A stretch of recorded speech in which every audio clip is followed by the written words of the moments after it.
Cái bóng trôi đi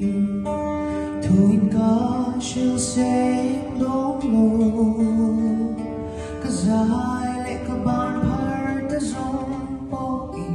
âm ngày ăn chưa sẽ lâu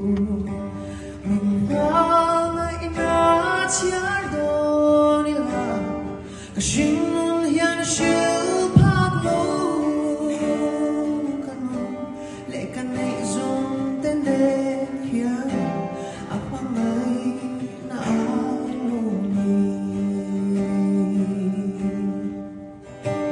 aman song keciar sen lâu kamamo si tiên min tên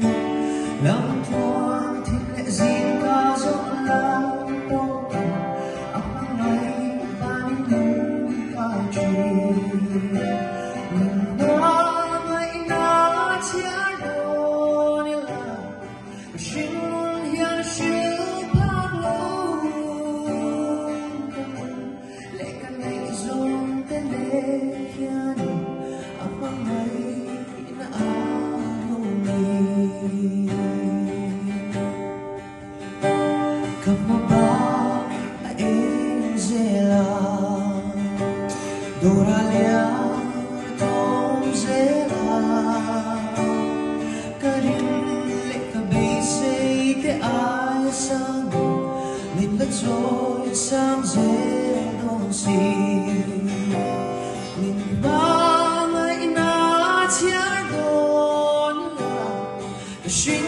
hiện sự phát lâu lệ cả này dùng tên để hiện apa ngày na aluni